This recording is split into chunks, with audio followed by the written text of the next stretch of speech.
Hi grade 10s. This lesson is going to be on population dynamics, what a population is and how do we determine its population growth.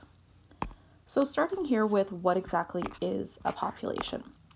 When we're talking about populations in ecology, we're referring to a group of organisms of the same species that are living in the same area around roughly the same time.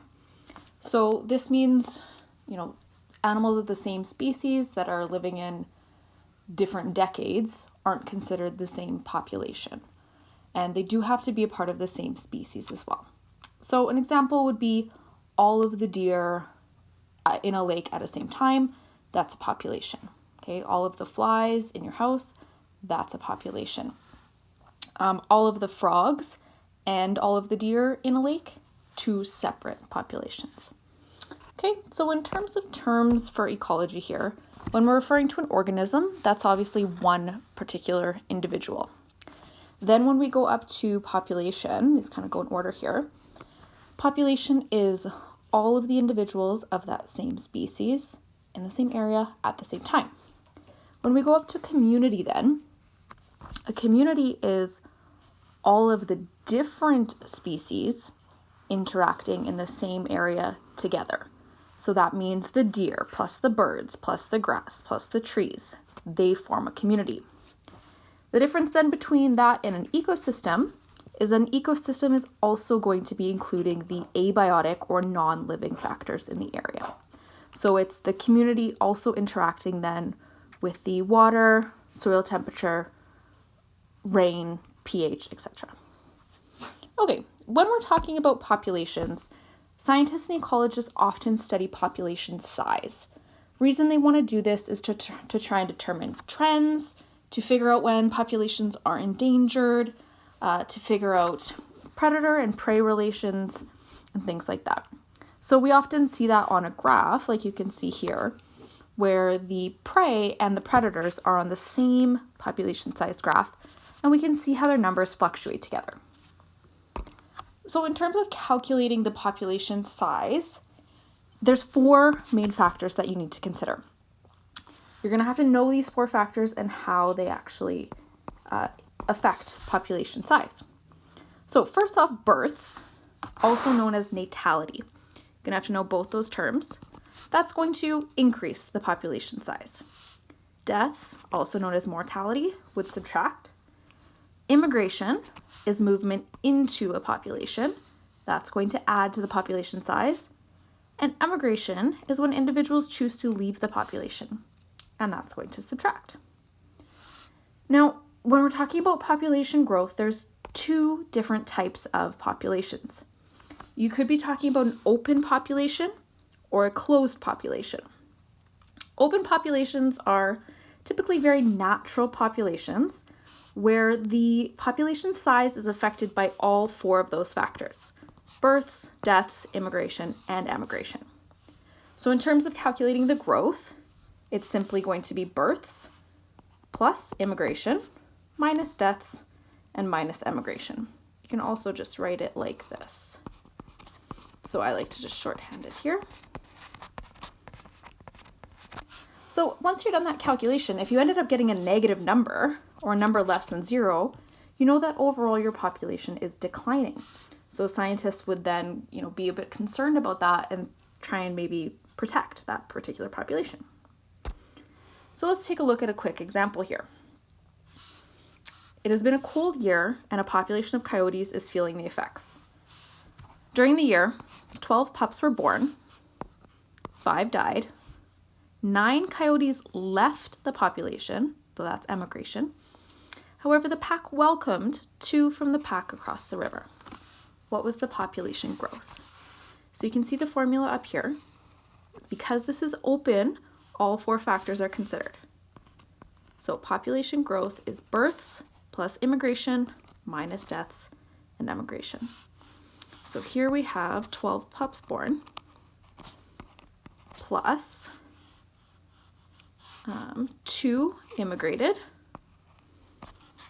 minus 5 died and 9 also left. So if you calculate that out here, we've got 2 plus 12 is 14. Minus 5 minus 9, that actually gives you 0.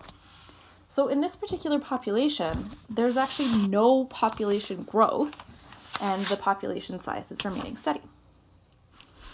Okay, another type of a population, or the other type that we could classify populations, is closed. Closed populations don't really occur naturally. They're where only births and deaths affect the size. So this is where immigration and emigration does not happen, which means there is no movement of organisms in or out. So examples of this might be national parks, where there's like a fence, could be a zoo, could be a farm, something that is typically artificial and animals are restricted from coming or going. Could also be perhaps like an island, if you had land animals stuck on the island. So here's an example. In closed populations, only births and deaths matter. So it's just births subtract deaths. So a deer population living on an isolated island. No deer can enter or leave. If 45 deer now live on the island and 25 deer are born and 20 die, what is the growth? Now, it specifically asks for the growth, which means the original 45 deer actually don't particularly matter. So population growth is going to be based on the 25 born, subtract the 20 that die. So therefore, population growth is positive 5, which means in this year, the population grew by 5 individuals. So if you were asked then for the total population size, you would obviously consider the starting population, which means we are left now with 50 individuals total. So careful, growth is about difference. Total size is obviously considering the initial population. Okay, one more practice before I leave you to work. So biologists want to study population growth of ladybugs in 2 weeks. In a small ecosystem, 137 die and 213 are born. 187 leave the population and 98 immigrate in. What is the change? So that's also referring to that difference or that growth. So first I'm going to jump down here. This is going to be an open population. I know that because movement is happening in and out. So my population growth is going to consider all 4 factors. Births plus immigration minus deaths minus immigration.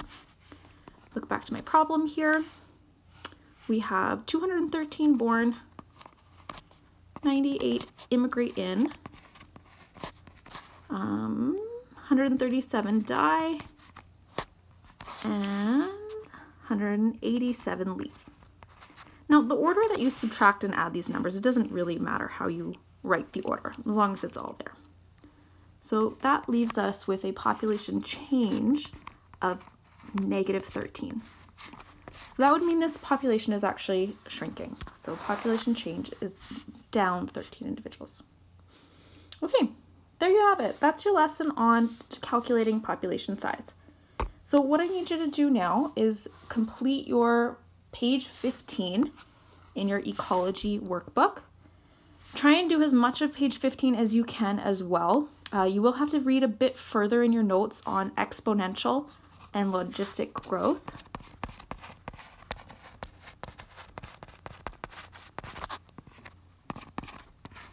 And please make sure that you are messaging me with any questions. All right, thanks for watching. Bye.